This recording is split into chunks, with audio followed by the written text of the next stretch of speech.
Hi everybody, welcome back again.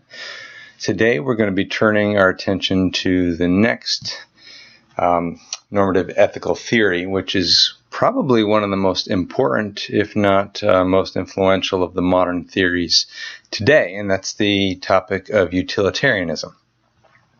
So what I'm going to do in the course of this presentation is bring you through kind of an introduction to utilitarianism. I'm probably going to skip a good section of what's actually in the PowerPoint and go to the more in-depth look at it. We're going to be paying particular attention to differences between Jeremy Bentham and John Stuart Mill. And then we're going to spend the rest of the time after I summarize critiquing and looking at some of the basic objections to utilitarianism. So I'm going to start, as I often do, with a little bit of a thought experiment. So again, if you are paying attention to what's on the screen, of course, teleological ethics we talked about before. So I may go back through and reintroduce you to that, but hopefully you remember teleological has to do with ends and goals and purposes, and utilitarianism is definitely a system that takes a particular look at certain goals of actions. So let's start with a thought experiment. And you've probably heard thought experiments similar to this one, but again, let's put you in a situation. So you're in an emergency room, and this is emergency room number 1. 6 people have been run over by a train. I was about to say we're not doing a train example this time, but apparently we are. All 6 have fatal injuries. One of them is worse than the others. And if you attend to him first, then the 5 are going to die. And if you attend to the 5, then he is going to die. So the question is, of course, what are you going to do? Who do you save? And then why? Now remember, you could pause the videos at this time and think about it for a second. If you're thinking along the lines that you did with the trolley experiment, or the trolley thought experiment, you realize that there was a principle that many people go to, which is this idea of the greater good for the greater number of people. And in this case, obviously, if you tend to the 5, you're dealing with the greater good of the greater number. And one person may lose their life, and that might be fine. It might be the better choice to make given that situation. Now, we can modify these thought experiments as we've done in the past. So let's go to a different emergency room. This will be emergency room number 2. Here, 6 people need organ transplants. It's a little bit different. All 6 people need a different organ. They've been on a waiting list for quite a while. Unfortunately, there's no organs that are available, and all of them are likely to die given enough time. Of course, in the next room, there's a man who happens to be dying. It's possible that you could save his life, and as a doctor, you got to consider if that's your duty. Of course, the fact is he also has healthy organs. So what do you do in this situation? Well, if you're applying the same principle, you have to ask yourself if there's any substantial differences between the first example and the second example. So think about that for a second and see what you decide. Perhaps you're realizing, or perhaps you're thinking, that there is no relevant difference. It's the same basic issue of mathematics. 6 people are going to die. 1 person is going to die. You go with the greater number of people that you could save, and you let this man die.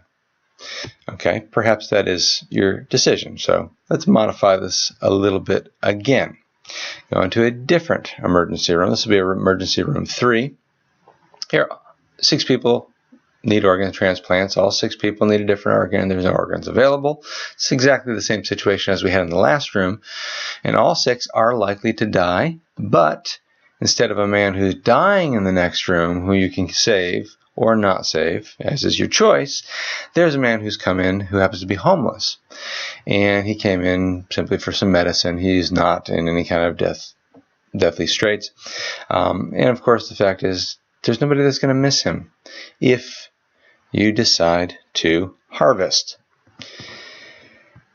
Of course, now you may be thinking there are some relevant differences in this case. Perhaps, the original man would have died anyways if you don't do anything. Here, this person would not have died unless you do something.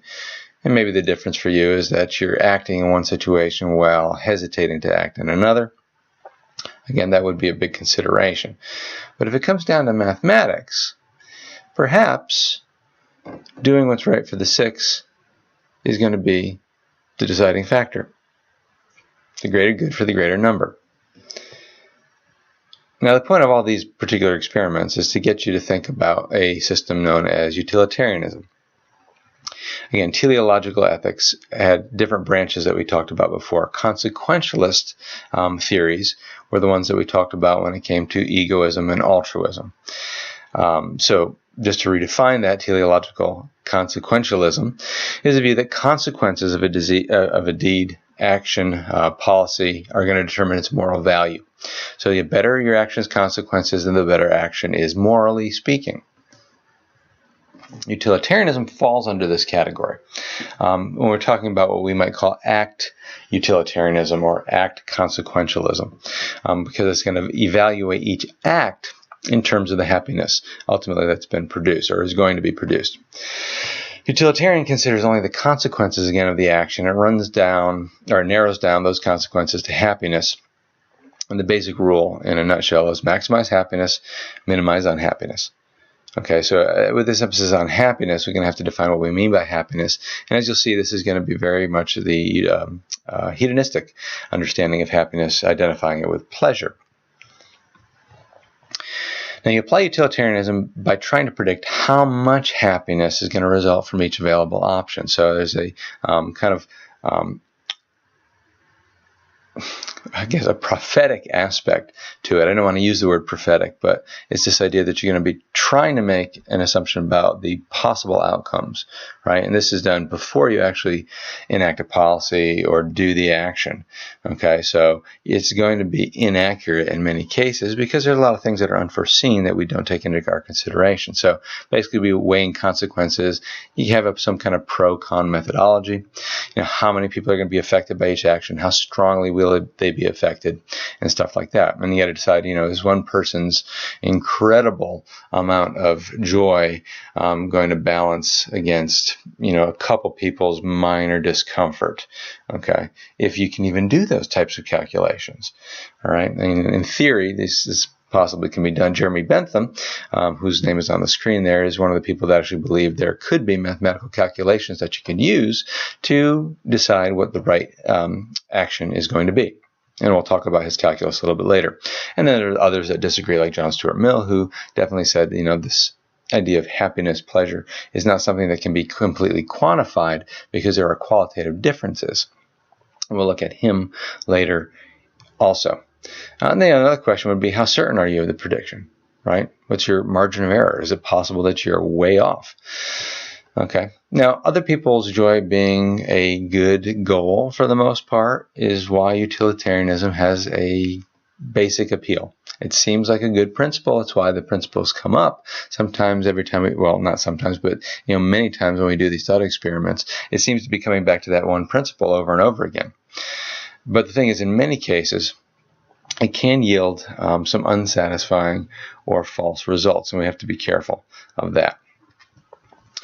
Other types of consequentialist theories, which we already looked at, as I mentioned, ethical egoism, ethical altruism. Remember, just so you understand how these are consequentialist. So egoism is the idea that if the act produces happiness for oneself, then it's the right action, whereas altruism has this idea that we can discount our own happiness for the sake of somebody else's. So again, the consequences are going to be, is that action good for somebody other than myself? Now, getting into utilitarianism a little bit more specifically, remember, is a consequentialist moral theory, judges actions according to effects. At least the standard act utilitarianism is. Action is going to be praised as moral according to what happens after it's done, and the consequences of an action are ultimately all that matters. The classical version, we'll call this classical utilitarianism, is the one associated with Jeremy Bentham, who's the guy that actually originated the idea of utilitarianism. And when we call it non-utopian, what we're saying is that it doesn't have this idea of creating, of course, a perfect society with no problems and everybody being happy, but it's based on more of a hypothesis test method, right? Scientific method, where you try something. If it works, great. You can try something different. If it works better, then you can replace the one that didn't work as well with something new. So you're always kind of testing, and you're open to new morality. We can make advances, right? Progressive society. It is the first moral theory, really, in the modern world that's going to reduce ethics to what we call questions of public policy. In regards to government action, again, as moral, since we're talking about public policy, it's going to involve governments, and government actions are moral if and only if the action maximizes the satisfaction of those affected by the policy. And it doesn't really take into consideration anybody that's not affected by the policy. For an individual, morality is going to be determined by basically backing a particular policy or a particular candidate. What are you going to vote for? What are you going to support? What are you going to stand up against? And not necessarily have anything to do with your own personal life, behavior, and actions. Okay, so to be moral is to advocate. And you can see how this is a huge influence on how we think today, because we tend to judge somebody that takes a particular political stance as somehow immoral or bad. We got a lot of animosity and even heightened emotions that come into political discussion today. But morality for the utilitarian is ultimately about coexistence, living with other people in society. And conflict is one thing that we need to be able to resolve so that we can live harmoniously. And a society can only really exist fairly securely if the majority can coexist and are happy. All right.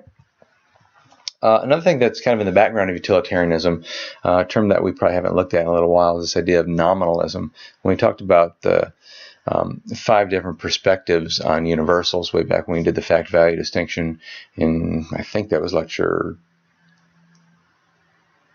4. If I'm remembering correctly, we introduced this concept, and nominalism was this idea that there are no such things as essences. Consequentialist theories tend to follow, at least utilitarianism, a rejection of some of these older, metaphysical models. So this idea of denying an essence results in, of course, denying such things as natures, and human nature would be something that we wouldn't really be able to speak about meaningfully. So without a common human nature, of course, there's no common ground of morality, and there's nothing like a common good that you could even really talk about. What does it mean to talk about a common happiness? We're all individuals, and there's different things that each individual finds that makes them happier, different ways we view what the good life would possibly be. All you're left with ultimately, without natures and essences, is just particular things. You've got your desires, I've got mine. You've got your interests, I've got mine. Theories like natural law, which we still haven't looked at and we're going to later, are ultimately viewed as kind of imaginary, fictitious systems that don't really correspond to the way the world actually is. Now, the next portion of the PowerPoint, which you can go through on your own if you've got a copy of this, is going to go through what I gave you in the initial PowerPoint, which are the 6 questions of moral philosophy, kind of as an introduction. And since I'm going to go through almost all of this material again when we get into the in-depth section of the PowerPoint, I'm actually going to skip through, but I'll let you look at the questions as we go. So you have the moral psychology questions, looking at kind of what does it mean for a human being to think through these issues. What is it about human beings that allows us to make choices and such things? I'm talking generally, not specifically of utilitarianism. The second is the content question, which has to do with rules and aspects of a system like that. And then we can move to, I actually would like to show you this chart. So let me back up. I'm going to pause here just for a side, because I already mentioned this policy, this principle of the greater good for the greater number, the greatest good for the greatest number, as kind of the basis of making decisions towards what we think is the moral action or policy. So just giving an example of how this principle can be applied. And you can question, this might be just a more simplistic example. You just imagine a policy, we'll just call it policy S. And we want to measure kind of predicted satisfaction that we're going to get if you implement policy S. And we can have policy S1, maybe a modification of policy we'll call policy S2. The person is listed on the line where they have the numbers 1, 2, 3, and 4. So there's 4 people who this policy is going to affect directly, and we can measure their satisfaction some way. So the first person, policy S, has a net negative satisfaction of -2. The second person, greatly satisfied with a +8, -1 for the third, -3 for the fourth. And as you see, we can do the same thing with policy S2. When we kind of tally the net satisfaction of the entire group, policy 1 ends up with a +2, and policy S2 ends up with a +6. So the question is, which policy is the morally correct policy or the better policy? And just by the mathematics, of course, it looks like policy S2 is, even though you have some people that are really highly satisfied with policy S1, because the majority are dissatisfied, you've got to go with the other policy. And again, you can play with the numbers and look at maybe a different collection of satisfaction values. Here, policy S1, again, 1 person highly satisfied. 3 people, fairly unhappy with it. And then policy S2, nobody's happy with it. 1 person's neutral, several people are negative satisfaction. Just with all things being equal, doing the mathematics, this time policy S2 looks worse. Policy S1 looks like the one you go with. It's got at least a positive net satisfaction, even though 3 out of 4 are miserable. In policy S2, people were not as miserable. So is this, the question is can you do this kind of calculation? Is this actually what we're doing? So like I said, it's a little bit overly simplistic. Anyways, third is the justification question, which we'll look at later, the motivation question, the ontological source question, what's the basis or grounding for the system, and finally the moral education question, who needs to be educated as to the system in general. All right. With that out of the way, and that's not really out of the way, I just skipped it, we're going to do another thought experiment based on a historical situation. I'm not sure how to pronounce the name of this ship, the Mignonnier, because I don't speak French, but there was a case back in the late 1800s in Britain, the Crown versus Dudley and Stevens. Let me give you a little bit of a background. This particular ship, May 19th, 1884, set sail from England to Sydney, Australia. It's quite a long ways. Very small vessel, about 15,000 miles is the trip. Now, I had a crew of 4 men. Tom Dudley is the captain. His name is mentioned in this lawsuit title. Edwin Stevens, Edmund Brooks, and Richard Parker. Parker is a young boy. Well, not young, 17 years old, but he was the cabin boy, and he's relatively inexperienced, had not been on a voyage of this sort. Now, the problem is, in July, the ship sinks on the 5th. There was a 13-foot lifeboat, which they were able to climb into. There's a few cans of food, a little bit of water. No water. And you're at sea, so there's tons of water, but remember, you don't want to drink that stuff. You're 700 miles from land. On July 7th, they eat one of the cans of food, which happened to be turnips. By the 9th, they were able to catch a sea turtle. It's going to give them food for a little while. Of course, everybody knows turtles come with pizza, right? So they're going to have food until July 17th. Okay, so a little over a week they're set. July 13th, unfortunately, lacking any kind of real liquid, they had to resort to drinking urine. On the 20th, Parker falls ill, possibly in a coma by the 24th. Discussion now arises as to what we're going to do with Parker. Dudley suggests they draw lots to see who is going to kill him so that they might use his body for food. Brooks refuses. He doesn't want anything to do with this. Dudley argues, of course, that Parker is dying, doesn't have any family. Stevens and he do have families. If Parker's life has to be given to save them and, of course, spare their families the misery, then that was the right thing to do. And of course, you don't want to wait. By the way, when you think through this thought experiment as to what you would do, remember, you don't necessarily want to wait till the person dies. The meat might not be as healthy for you. 25th, Dudley and Stevens signal to each other that they're going to go ahead and kill Parker. Brooks was not involved with this decision. Dudley does the action by sticking his penknife into Parker's jugular, and what happens afterward is they have a little bit of a feast. And Brooks does actually participate in that part of the atrocity. Maybe I'm, coloring your opinion by calling it an atrocity, using some morally loaded terms there. And then within a couple of days, they're rescued. And this is the part that really stinks.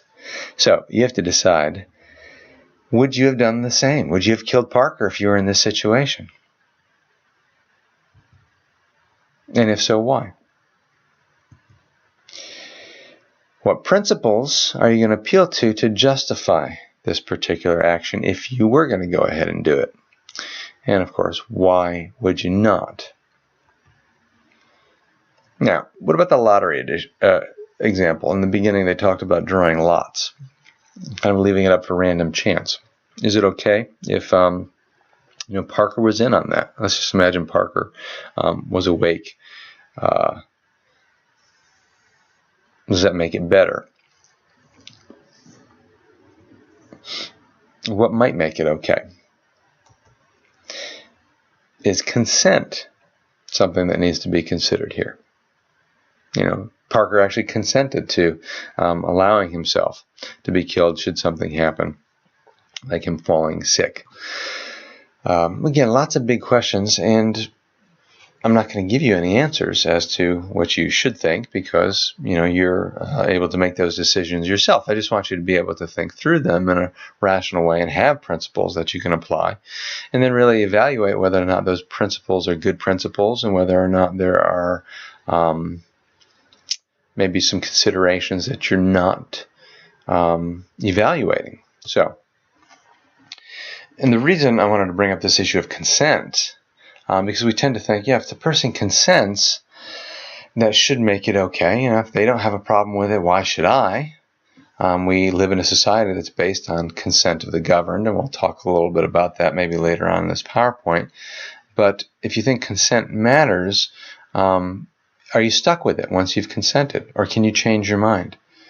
Seems to be a big issue even today for other things going on within society. When does consent stop? Is it something that has to be continual?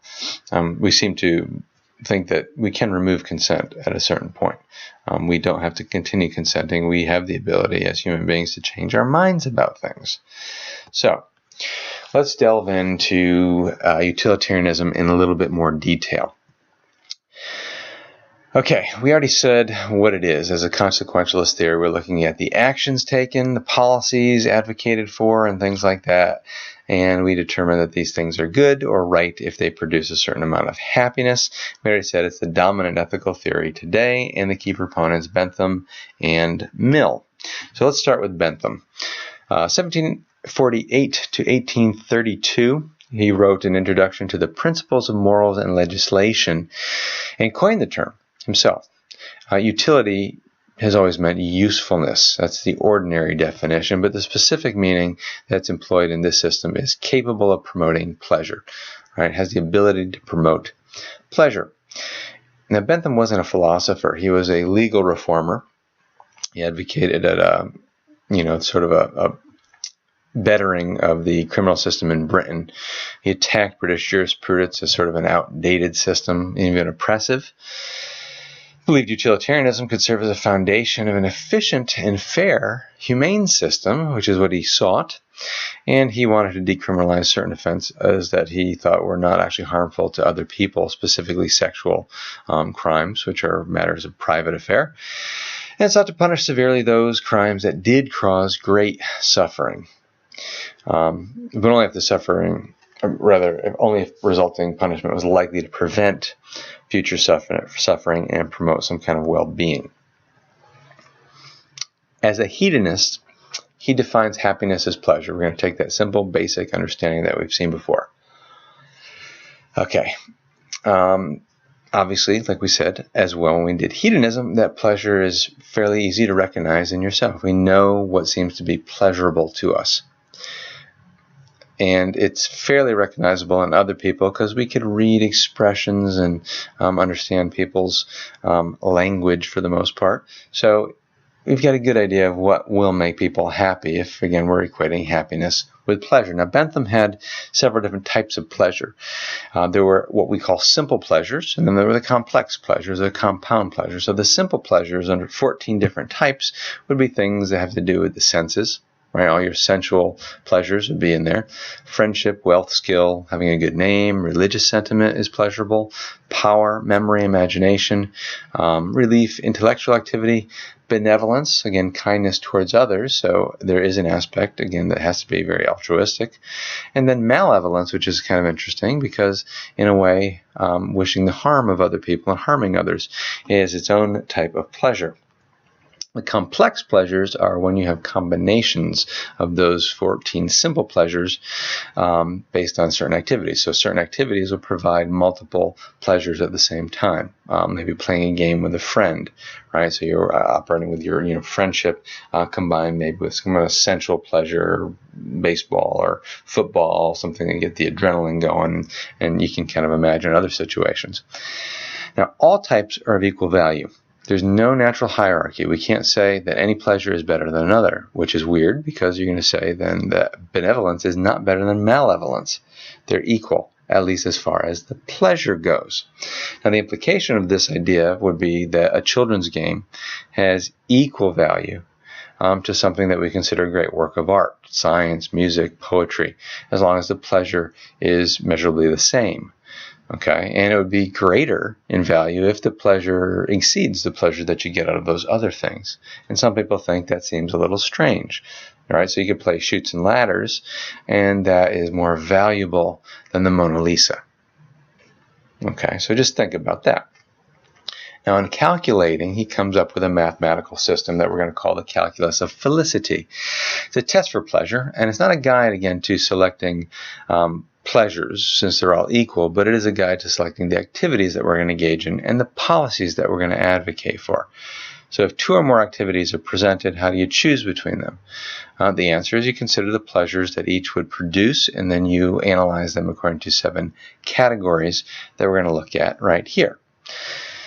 The 7 characteristics of any pleasure are these. There's an intensity of the pleasure, a duration, how long the pleasure lasts, the certainty, how sure we are that we're going to attain the pleasure we believe will result of a particular action that we're not yet engaged in, the propinquity, how soon will that pleasure be received, the fecundity, how does this pleasure maybe multiply, are there other pleasures that follow as side effects or consequences, the purity, how free is it from any kind of accompanying pains, and the extent, how many people are going to be affected by this thing. So it's kind of interesting. It's more of a complicated system of calculation that you could imagine is going to emerge. So we're talking here not an individual hedonism, but when we start talking about extent, we're actually talking about a social hedonism. Okay, so it's not my pleasure alone that I'm concerned with, which is why utilitarianism is definitely not an egoistic philosophy. The principle of utility is the key principle. This is, again, a stressing of social hedonism. Altruism is actually required in utilitarianism because we do have to consider other people's pleasure. But some people think it's not true altruism. All right, the idea of sacrificing our interests for the interests of somebody else, it's maybe a weaker form because we do still consider ourselves in the calculation. And there is a pleasure in benevolence. And, of course, those types of pleasures are pleasures that only you could feel yourself. You can imagine a test example deciding what to do with the options of going to some place like Islands of Adventure, which is like one of my favorite places to go, or studying for an ethics test. One of them is definitely more intense. How do you calculate this? Right? If you're going to Islands of Adventure with some friends, some family, maybe a number of people are being affected. The pleasure is much quicker. It's more intense. There's all these things. The duration is even longer. The studying ethics is maybe misery. In the short term, you may pass the test. It might have a minor degree of pleasure associated with it. It may be short-lived. It might not affect anybody beyond you. It would seem like maybe going to Islands of Adventure is the better choice. Utilitarianist method, using this kind of calculation. Perhaps not. Again, I'm not considering everything. I'm doing this rather quickly. Now, there are objections to Bentham and his whole idea of a hedonistic calculus and utilitarianism in general. So here are the two objections we're going to look at. Number one, it's definitely difficult to assign value to individual pleasures. And number two, utility does not protect individual rights. So let's take a look at some situations. The first one, that it's difficult to assign value to individual pleasures. Let's imagine the situation with the Ford Pinto. If you're familiar with the automobile, back in the 1970s, it was notorious, at least one particular model of it was notorious for exploding when it was rear-ended in an automobile collision. Now, the calculus requires assigning value, and we could usually assign value, if we want, in monetary terms. This is the way a lot of politicians think, and since utilitarianism is so entwined with politics, that might be fine.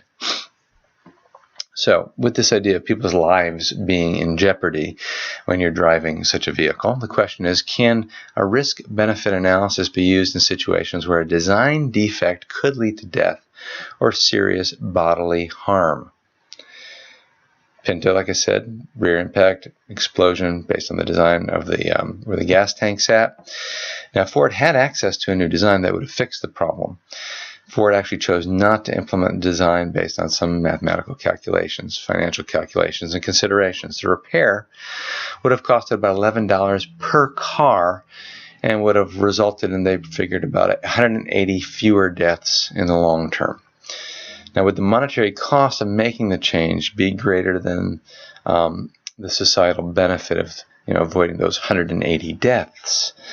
Now, Ford's decision not to repair was based on this kind of cost-benefit analysis, and the justification was the cost of the repair would have been $137 million for the company based on how many models had already been sold and the recalls that they would need to do, versus $49.5 million that would have been lost in lawsuits based on death and injury and car damage. So, strictly speaking, mathematically, Ford saw the calculations and made the decision in a very utilitarian method. Maybe you could even assume that their calculation did take into effect, or at least consideration, the greater good of the greater number, or at least the greater pleasure of the greater number, and the fact that how many people would have had to bring their cars in for the repairs, how many people would have been disturbed by that kind of inconvenience. And then again, would that be something that you can really weigh against the value of a human life and the loss, the family members that are affected by these deaths? It's not just 180 people that, we're talking about, it's their families and extended families and friends. So can you really do this kind of calculation? That's really what we're looking at. It's difficult to assign values, especially when it's talking about the values of a human life, right? How do you put a price on a human life? Maybe it's by the net financial contribution of the average person to society over the average lifespan. Again, if we're looking at societal hedonism, should you even attempt it is another question. Maybe that leaves a bad taste in your mouth that we should even try to do such a thing. Can an individual's right to life be ignored on a purely financial basis? It seems hard to justify. Now, the second objection to Bentham is that utility does not protect individual rights. And this is another hotly argued point when it comes to policy today, and very big concern with loss of individual rights. So we're going to use a situation dealing with taxation, robbing from the rich and giving to the poor. What is considered right and just, and what would the utilitarian model advocate? We're going to look at George Lucas, just as an example, since I figured it better graphics that go with him than with some other people. But a few years ago, when I put this PowerPoint together, his net worth was at $4.3 billion, and I'm sure today it's much higher than that.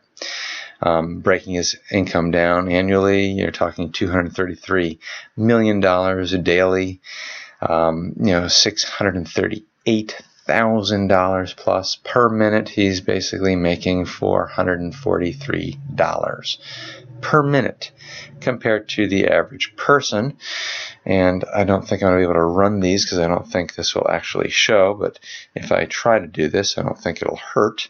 If we were just to do a real-time observation of George Lucas's income versus a standard American making about $40,000 a year, just in the time that I've been talking, where the $40,000 person has made a total of 8-9 cents.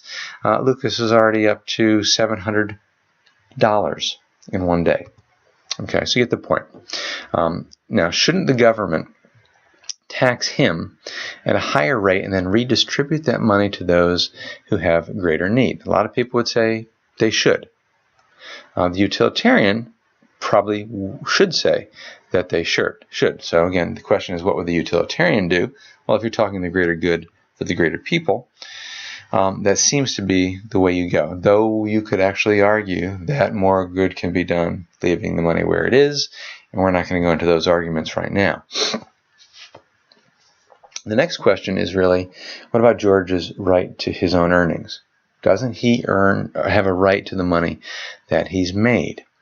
And what right does anybody else have to his income? Why would he be responsible for other people's well-being? How does his responsibility actually extend towards other people? Well, the libertarian and the objectivist, we've actually looked a little bit at each of those. The objectivist, if you remember, is the person that kind of follows Ayn Rand's basic thinking. It was her system of objectivism.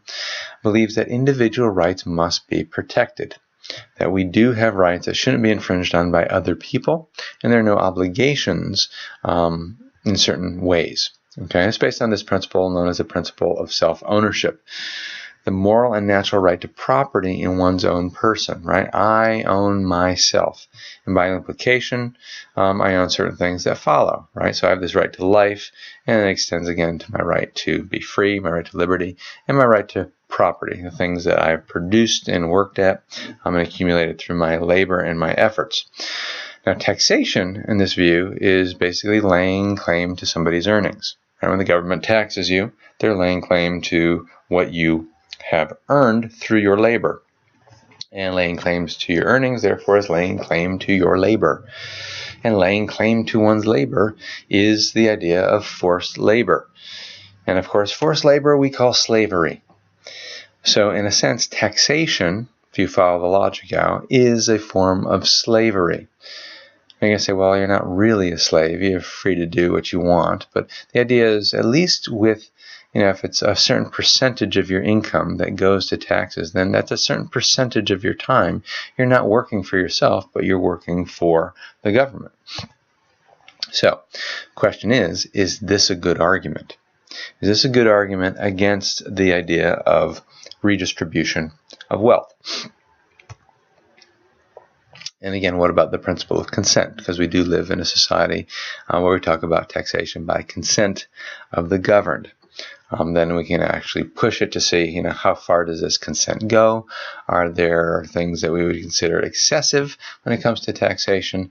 And lots of political discussion that could follow, which we're actually not going to get into at this point. Now, of course, the utilitarian would have a response. They'd have a reply to these. They'd bring up things like, number one, the poor tend to be more needy, right? They need the money, maybe more than Lucas does. Taxation by consent of the governed, of course, is not coerced. You're not stealing if it's consent. Successful people tend to owe a debt to society. They didn't just become successful completely on their own. Other people were involved with that.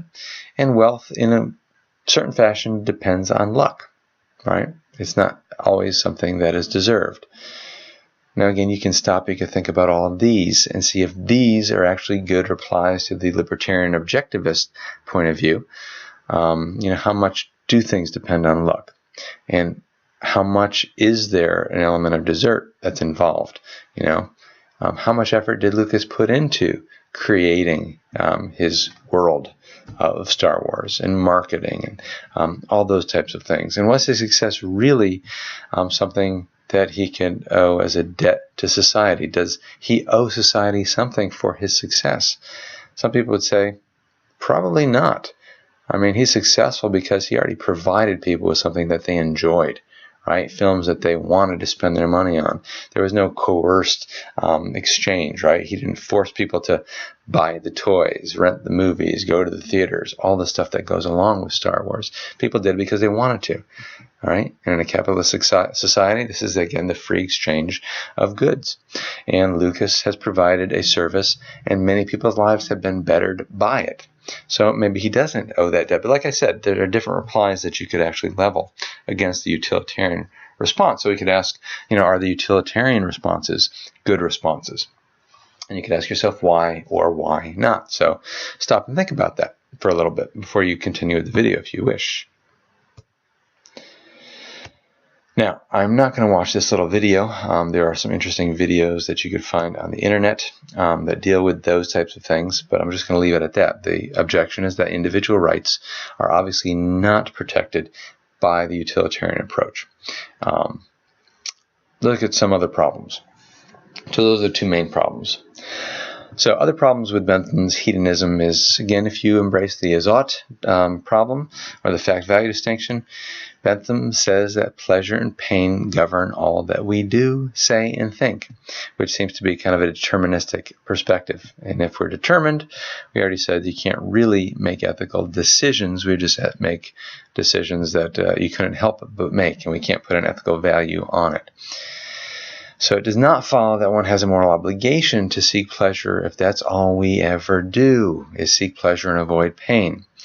It only makes sense to say you're obligated to do X if it's possible to do non-X, as we've talked about many times. All right, that was Bentham, the founder. Let's look at one of the disciples, John Stuart Mill. Much better as a philosopher, since he actually spent time doing philosophy, and that's what he was primarily. And he wrote a very important work. It's a very small work called Utilitarianism in 1861. Also wrote in logic, metaphysics, social philosophy, etc. He was an early economist and feminist, and it was his father who was actually a direct disciple of Bentham.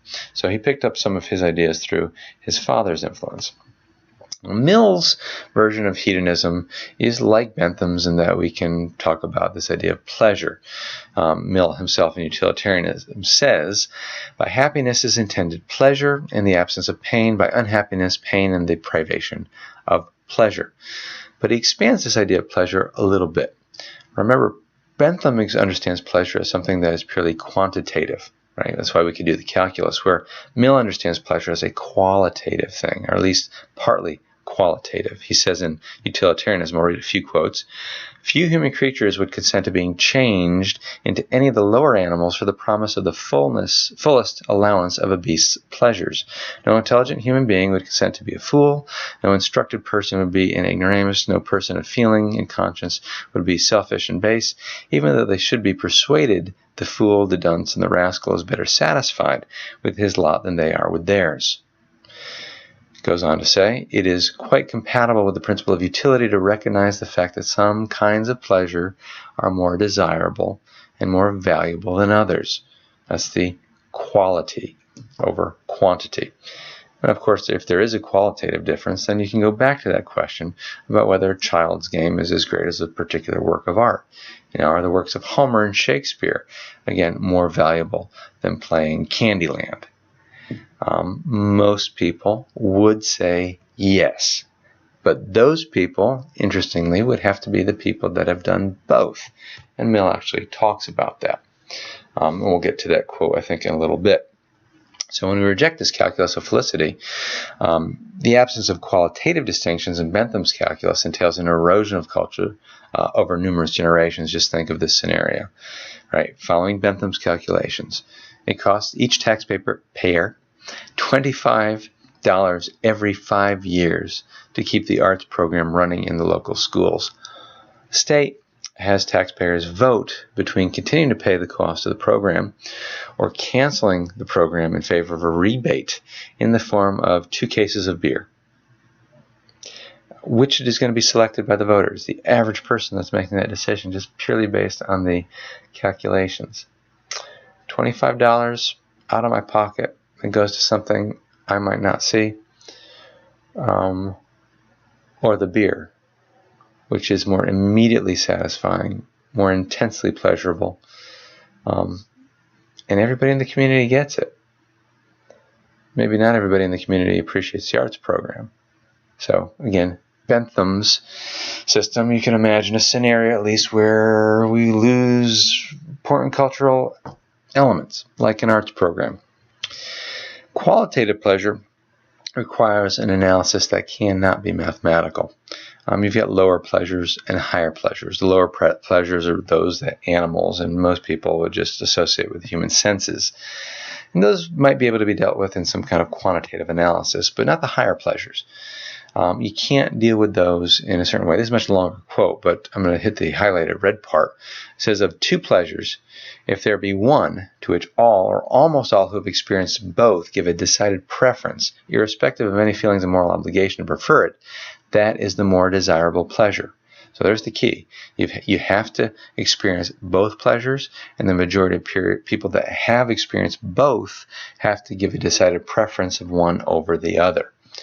Now, here are the criticisms for Mill's modification. Number one is the idea that Mill is, in a way, actually abandoning true hedonism.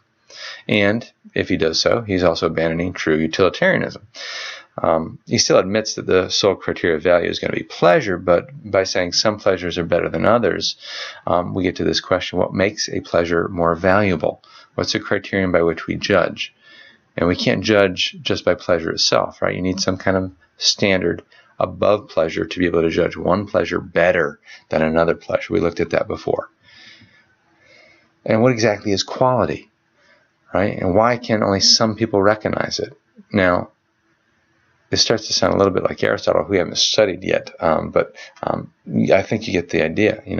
Why can only some people recognize the quality over another pleasure? It tends to lead towards elitism, which is actually objection 2, which is where I was going. I was getting ahead of myself. But Mill has replaced utilitarianism's idea of the democratic equality of perspective with this idea of an elite group that's able to make the proper decision, right? This idea of one vote, one person, one vote stuff that you find in Bentham, you can't find in Mill. Because, like I said in the quote, only the people that can have experienced both pleasures can make the judgment, not just anybody. The uncultivated cannot be competent judges of cultivation, is something that he says in Principles of Political Economy. So if one must demonstrate competence before you're given a vote, only a small minority will be in the position to make decisions. The minority inevitably run the show, the elite, and now we have maybe at least a representative democracy, not a straightforward democracy anymore. Now, the classical utilitarianism is generally the view associated, like I said earlier, with Bentham, and it's this idea of calculating pleasure as the greatest good for the greatest number. And let's just take a basic look at the overall view that Bentham had out there.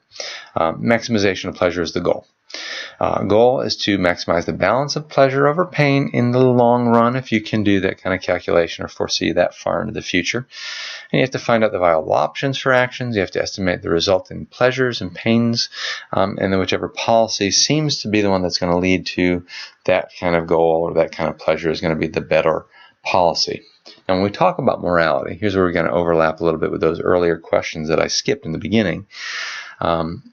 A moral action can be defined as the action that maximizes the satisfaction of those people that are affected. An action is only moral if an action is moral if and only if it has this maximization characteristic.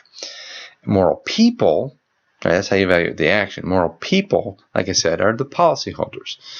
Okay, has nothing to do with personal pursuit of happiness. Morality has to do with the views and policies you hold as a member of society. It's not a question of how I should act, but what I should vote for. What view should I advocate? And it's a question of both policy and leadership. Leadership is identified with the person's views, not necessarily a person's character. So we see this a lot today. We don't always look at a person, political candidate, in view of just what kind of person they are character-wise, what kind of virtues or values they possess. But we tend to look at them as what kinds of laws are they going to try to enact? What kind of policies do they stand for? To be moral is to advocate the right agenda, not to be a certain type of person. Being a certain type of person, we're going to see that when we get to virtue ethics, but not utilitarianism. Now it's determined by the principle of utility. What's good, what's bad. It's attempt to find a law for behavior, and it does assume that there is a basic equality among people. The singular principle is this: actions should be chosen that bring about the greatest amount of happiness for the greatest number of people. Choose that law whose enforcement will provide the greatest quantity of happiness among those that are affected by any particular policy. Okay, and then deciding a public policy requires a mathematical computation, as we saw with Bentham.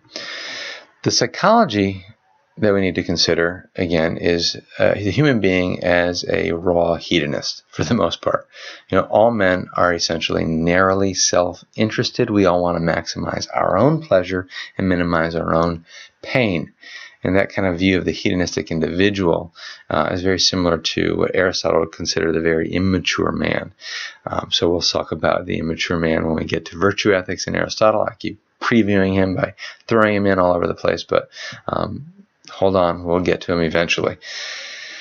Of course, the motivation for hedonists is, pleasure, pain principle, reward, punishment. Both of those things work. And for politicians, reward and punishment as well, and the motivation is going to come at the ballot box. Justification question is, how do you justify the principle? Why should we think this is a good principle, or what makes this a viable principle? Is it only viable because it works? Because that seems to be somewhat circular, right? This idea of utility, that which works to produce pleasure, and then you justify it based on the idea that it works, circular argument. So why are we obligated to view moral rightness along these lines, by this principle? Here's what Bentham tried to do. He wanted to justify his principle by saying the principle of utility is ultimately semantically true. The terms ought and right are meaningful only when interpreted by this definition: promoting the greatest happiness of the greatest number, or promoting the happiness of the greatest number. I shouldn't be free with the quotes. In other words, ought implies utility. You ought to do X is another way of saying X promotes the happiness of the greatest number. But why are we obligated to do X in the first place? The problem is, how can one be obligated merely on a semantical basis? Just because I decide to define my terms in a certain way and saying ought to do X is the same as X promotes happiness. Then we'd say, well, X does promote happiness. That means you ought to do it. You can't just argue that because words are used in a certain way that obligations follow from that. You may find that bizarre. Mill takes a totally different tactic. When he justifies the principle, he says it's self-evident, follows from self-evident experience. The only proof that something is visible, for instance, is that it's seen. And the only proof that something is desirable is that it's desired. And since each desires happiness as an end, the utilitarian end, as a group, we desire happiness as a collective end. The happiness of all is desirable, since happiness is desirable to each person. Seems to follow, at least on the surface. The problems here, of course, you've got, number one, a category mistake, that the words visible and desirable are actually two different types of concepts, one being descriptive and one being prescriptive. Visible is merely describing what is seen. It means able to be seen, whereas desirable in an ethical sense is prescriptive, in that it's something that you ought to pursue or ought to be desired. You also have the is-ought fallacy going on here. Just because X is desirable doesn't mean that X ought to be desired. And like I said, we don't have to embrace the is-ought distinction. At least you can find a way around it if you have the right metaphysics. But as a general principle, I probably should have said this earlier if I haven't already, it does give us some basic good guidelines, because there are certain things that are desirable, for instance, that we ought not to pursue, or they ought not to be desired, rather. Anyways, the fact of desiring happiness doesn't imply a particular value that we're obligated in any way. No obligation actually follows. And then you've got the fallacy of composition, which you may or may not be familiar with from may or may not having studied logic. What is true of each part is not necessarily true of the whole. What is true of each member of a group is not necessarily true of the group as a whole. Just like every brick in a building being rectangular doesn't mean that the building itself is going to be rectangular. That would be a fallacious conclusion to jump to. The happiness of the individual is desirable to each individual, Now, if the greatest happiness is desirable to each, the greatest happiness of all is desirable to who? Is it desirable to each, the greatest happiness of all, or is it desirable to all? Because the group itself doesn't have any particular desires, since desires are only something that you have as an individual. Anyways, those are a few of the characteristics. We're going to look at a bunch more critiques in a little bit as we're nearing the end. But first I want to show you the 5 categories that describe modern utilitarianism. And I'm not going to really unpack these. You can look at the PowerPoint on your own, because you probably could already guess where some of these go. If we're going to describe utilitarianism, it's obviously welfarist, right? The idea that you're looking for happiness, well-being of the greater group. It's consequentialist, because the act is determined good or bad based purely on the results, which, again, you don't always are not always able to predict ahead of time. It's aggregative. All right, because we're trying to quantify, we're trying to maximize, we're trying to kind of add these things together and come up with the most good. So any one of 2 alternatives involves more or less with the same amount of welfare, and rational comparisons can be made of alternative actions to see which one's going to maximize. And for maximizing, of course, is kind of related to aggregative, where again it's the greatest amount that we're after, and then universalist, because we also want the greatest number to be affected. And we're going to see that you could actually defining utilitarianism or describing it with these qualities of being maximizing and universalist at the same time is going to result in a critique that we're going to get to very shortly. So let's look at the problems, general problems with the theory, and there's a list of them. So let's take our time and work through these. Problem number 1, we could raise what's called maybe a reductio ad absurdum situation, meaning to reduce to the absurd. If we follow the logic through, it's a great tactic for dealing with fallacious arguments. There are possible situations that the utilitarian would be forced to defend that we could generally say, using our general moral intuition, are bad. So first is going to be the lynch mob scenario. Just imagine you're in a town and you're a utilitarian, and this town just loves to form lynch mobs on a regular basis. They do this just for the sake of enjoying it, and they routinely hang innocent people for crimes they didn't commit. Now here's your dilemma. You, as a utilitarian, would have to say that this behavior is good, even if you were the one being hanged. Right? You've got 3 basic options. You just bite the bullet, realize this results in absurdity, renounce the view and realize that utilitarianism might need to be rejected at a certain point, or simply deny the plausibility of the example. If you go with the last option, deny the plausibility of the example, you would have to actually admit, if you really stop and think about it, that it may be unlikely, but it is not completely implausible. Just look back at history, because there have been times when things like this have happened. Maybe not exactly like this, but it's not as implausible as it sounds. Modify it slightly. Maybe you don't want to go to a town where there's a bunch of, actually I don't want to go to a town where there's a bunch of lynchings occurring. How about the execution of jaywalkers? Does this sound bizarre? Joe is in court for failure to pay a jaywalking ticket. He pleads guilty. The court condemns him to death. He protests, as you hopefully would as well.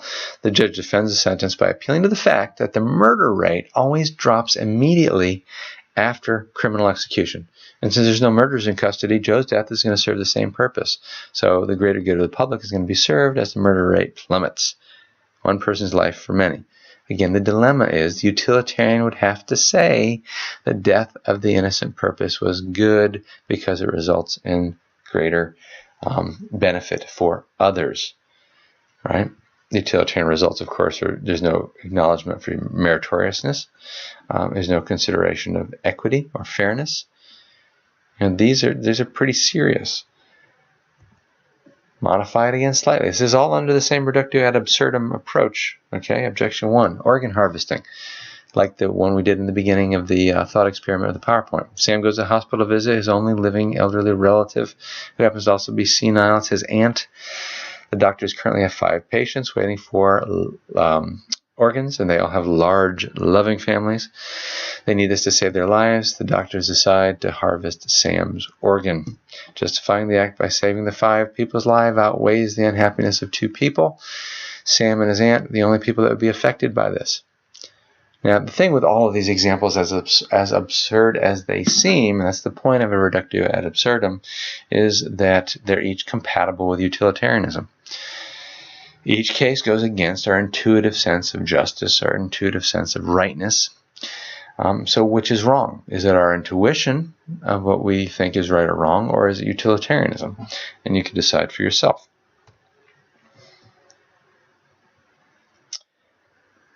Let's throw in one final example, just for the sake. What about the peeping Tom? Right? We tend to think that's pretty creepy behavior. Somebody looking through somebody else's window in their privacy. Brings them pleasure. If the other person finds out about it, brings them pain, maybe you can't justify being a peeping Tom on the utilitarian principle. But what if you've got a camera with you? What if you're filming somebody through their window and you're going to upload it to the internet? And now lots of people are going to be able to enjoy whatever you're seeing. And the only people negatively affected are that person and maybe their family. It almost seems like the worse the behavior, because most people would say filming in that situation seems to be worse than just looking. Now the worst behavior is actually the better behavior. Maybe that's an more extreme example. I don't know. Promise breaking. That's not quite as extreme, but when are we justified to break promises? Would it be if there's a small gain of happiness or a large gain of happiness, or when actually is that spot? Okay, so again, same question. Which is right, our intuition or utilitarianism? Consequences, remember, are all that matter. So as you think through these thought experiments, just think back to the consequences. That's all we need to measure. Now, of course, the utilitarian does have a response to this, and it's a modification of utilitarianism. The stuff we've been talking about is what we call act utilitarianism, which is the traditional view. Each act is determined good or bad based on the outcome. The modification would be something called rule utilitarianism. Here, you choose the act governed by this hypothetical rule whose general obedience would produce the greatest happiness for the greatest number, all things being equal. Very similar to some things we looked at, I think, 2 PowerPoints ago. Rule consequentialism, I think that's how I introduced it. Anyways, rules are formulated based on a tendency of certain actions to produce predictable sets of consequences. So we're trying to find a rule that, for the most part, looking at the average outcome, this is what it's going to end up with. So the execution of jaywalkers, of course, would not be permissible because generally executing innocent people is going to produce more unhappiness. And the communities tend to live in fear. So therefore, you do not have the same consequences being an act utilitarianism when you look at those types of situations. You don't reduce to absurdity in the same way. Now, just note at the bottom I mentioned constant ontology, which we still haven't studied, but that may be a response, but one of the objections to the response to the objection is that rule utilitarianism isn't really true consequentialism anymore. Because now we're starting to set up rules that determine, and we're not really looking purely at consequences anymore. Just something to think about. Problem 2, the ultimate loss of freedom. How do you determine whose pleasures to assess? Who decides what's utility? And it's usually those that are in power. Freedom seems to be a pleasure that we all prize, right? We like to be free. We like to make our own decisions. It is a good that we embrace. Now, of course, what do those in power tend to do with freedom? Well, they tend to restrict it. Now, why is that? Well, we could look at different situations. Individual freedoms are going to be subordinate to the group, right? Again, the tax redistribution example up above. So you're going to restrict the freedoms on individual level for the greater good. Another problem is that freedom tends to allow people to ruin their lives, right? You're free to make decisions. You're also free to make bad decisions. And when you make bad decisions, put yourself into situations where you can't take care of yourself. That puts the burden for you onto other people. And then people tend to seek assistance from the government. And since utilitarianism just starts with the government, it's kind of a shortcut to set up restrictions on those freedoms in the first place to avoid people doing bad things. That's where you get this paternalistic society where the government is going to decide, if you should be allowed to smoke in certain places, or even if you pass laws that say you can't supersize your fries anymore because it's unhealthy to do that. Okay, so how does pleasure X weigh against pain of losing pleasure of freedom? Maybe freedom is more pleasurable. Again, you have to see this as a pretty problematic situation, the possible loss of freedom. Problem 3 is just with hedonism in general. We critiqued that before, whether we could say, pleasure is happiness, or if that's overly simplistic. And I think we've seen that even if you're going to evaluate lower and higher pleasures, there's got to be a standard by which you measure the lower and the higher pleasure. But this is something we introduced a few slides or presentations ago, talking about two different views of happiness. And I just want you to think through what you think is the better view of happiness. Either one, it's a subjective experience purely, right? Just a subjective feeling for the most part. Or it's something more, a subjective feeling plus the true beliefs that cause that feeling. That's a little bit more robust explanation of what we consider happiness, right? A little more than just pleasure. So let's do a little thought experiment on thinking happy thoughts. All right, just imagine the happy love life. You're in a situation where you're ecstatically in love with your partner, maybe wife, girlfriend, boyfriend, husband, whatever.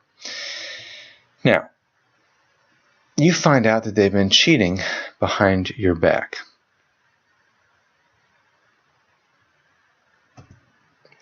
Were you happy before and just stopped? Or were you really not happy the whole time and just weren't aware of it? If you say happiness is merely the feeling, then you'd say you were happy and now you're not.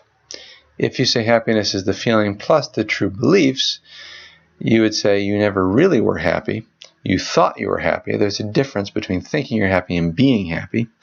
And you would not be happy because the true beliefs were lacking. You had false beliefs that caused those happy feelings. Now, let's do a slightly different thought experiment. The happy machine, let's call it. Happy machine is going to make you feel perfectly happy. It creates a pleasurable experience in the brain. You need to be attached to the machine to get it. You can't do anything while you're attached to the machine. And once you're attached, you're not going to realize that you're attached. You believe that you're actually doing whatever it is you think you are doing, and these are the things that you love to do. And all the experiences follow from it. Then the question is, are you truly happy? Maybe you've seen the movie Total Recall or The Matrix. There's a number of movies that deal with these types of scenarios, right? Where what you think is going on is not really going on. In Total Recall, of course, we don't know for sure what's going on. It's one of the fun parts about the movie. But are you truly happy is the question. Should the utilitarian government attach its people to a machine like this? If a machine exists, would that be the right decision? Again, using the utilitarian principle, you probably would have to say, if that's all happiness is just this feeling, then maybe that is what you need to do as a government. Is majority of people are attached to the machine. A few people take care of caring for those people, supplying food, nutrients, running the machine, maintenance. Okay, so, and it ends up being kind of an interesting question. And then, of course, there's this issue of bad pleasures, right? Utilitarianism can't rule out bad pleasures. Remember, even benevolence and malevolence are equal on Bentham's scale. Right? How does one argue a pleasure against a pleasure? Pleasures are relative to the individual. Problem 4, moving along. I don't want to stay too long on these because I'll never get through this, but problem 4, it pays no attention to intrinsic human rights, to moral duties that don't make any difference to happiness. So what happens to things like self-ownership, life, liberty, property? That's a question. I'm going to skip that. It was a little video that I play in my classes. Actually, sometimes I skip it in the class too. Problem number 5, it doesn't pay attention to motives. We already saw with relativism that motives do seem to have something to do with ethics, if not the whole show. Consequences make an action right or wrong, regardless of what the person meant to do. So here's some bizarre situations or examples of where you would have to question whether motives have any role to play at all. A thief who murders Joseph Stalin for his watch, right? So again, think act versus motive. The thief's motive is theft. The action, killing Joseph Stalin, just happens, prior to his coming to power, would have happened to have resulted in millions of people not being killed, which is obviously a good thing. So you would have to say on the utilitarian principle, in the long run, the thief's action was a morally good thing. Or, killing for $1 million versus killing in self-defense. Each may have a net value and happiness, the loss of life, etc., etc. So the consequences are essentially going to be the same. So both acts would be morally equivalent. Yet we don't think of, being a hitman for hire as justifiable, whereas self-defense might be. What about taking $1 million from a wealthy person? That would bring more happiness to the poor family than sorrow to the wealthy family who has more than enough money to spare. Thus, taking the money would be more moral than returning it. Or what about the scenario where you jump into the river to save the drowning child? But in this situation, you both get swept away and die. Your action, based on the consequences, would actually be the immoral choice because it resulted in more unhappiness than if you just let the kid drown. So motives are taken out of the equation. That seems, again, to be interestingly absurd. The sixth problem is it seems to be a very demanding system, right? Can you go to the movies? I've got some free money. I enjoy the movies. If I decide to go to the movies, then I really am acting egoistically. Of course, there are other people that need food more than I need to go to the movie. And what about all my other wants? Right? Wants, not needs. Right? I can get away with minimal food. The utilitarian standard is then going to require me to give away everything that I have that's beyond what I need to maintain the minimal, so that that money could be used to help other people. Okay? Now, according to the principle of utility, no justification for considering your own happiness is more important than anyone else's. It's always immortal to break this rule of impartiality. Right? It's not the golden rule, do unto others as you'd have them do unto you. This demand is psychologically impossible to meet, I think. Maybe not for everybody, for the majority. Maybe let's just say it that way. So maybe that's a little too much to ask of people. Problem 7 is inconsistency. Two parts of the principle are inconsistent in that they don't fit together really well, right? We said the characteristics being maximal and universalizing. So the principle of maximization is we seem to want the greatest amount of happiness, and the universalization part is we want the happiness to be spread around the greatest number of people. And all things, the way things actually work in the real world, these actually tend to conflict with each other. They cancel each other out. So if you pursue both, then what happens is pleasure is leveled out. You never get the maximum. Nobody is going to be really happy. Maybe you could say everybody is equally unhappy.